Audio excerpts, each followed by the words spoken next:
Hello, my name is Tevaun Cruickshank and my project is about the analysis and optimization of a seabird population model in order to evaluate plastic pollution policies.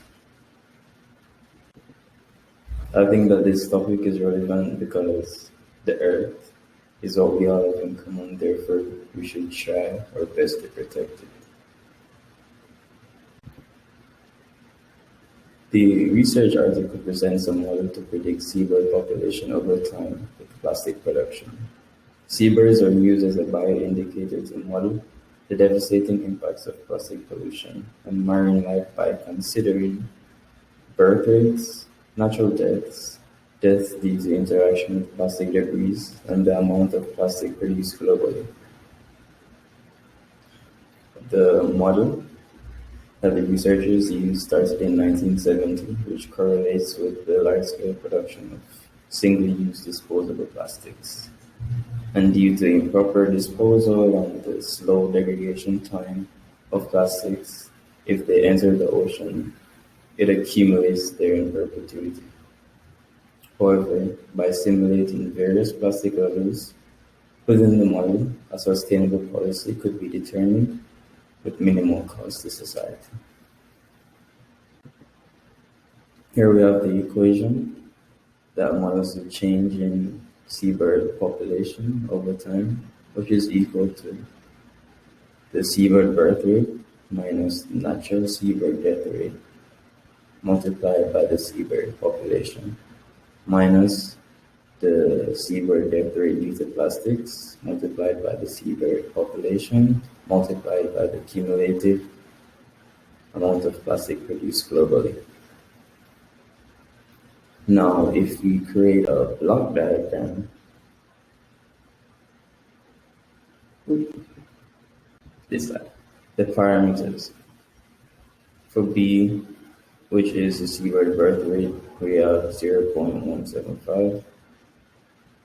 For the natural death, we have 0.146, and the death rate due to plastic, we have 7.89 times 10 to the minus 6. And the equation that models the accumulation of plastic over time is given below.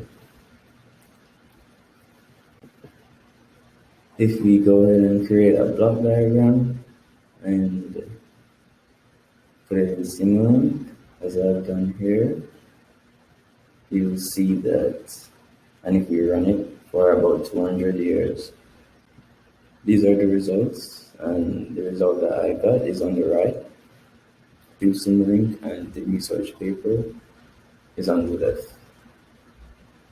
Essentially, this allows similar results. We can see that the seabird population, as of 1950, it grew and it peaked, and then it followed an exponential decay all the way down to zero. And that can be seen here. If we go ahead and change some of the parameters, like let's say the seabirds become less susceptible to plastics, I went ahead and decreased the factor by 10. So previously, the death rate due to plastic was 7.89 times 10 to the minus 6. If we decrease it by 10, so now it's 7.89 times 10 to the minus 7, we can see that the seabird population, it follows an exponential growth for much longer, and it peaks at a much higher value, but over time, it goes back down to zero.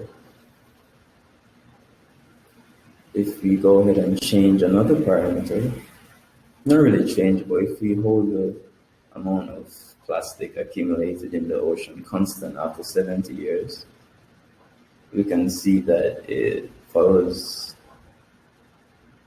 down to zero much more smoothly versus the original model, which it took around 30 years. So if we're at year 70 and we're in the original model, approximately 30 years afterwards, it goes to zero.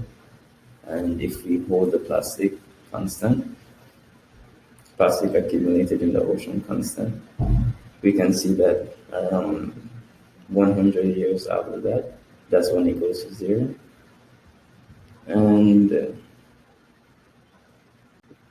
in conclusion, we can see that by changing the parameters, the one that had the most noticeable impact was reducing the amount of plastics or holding it constant.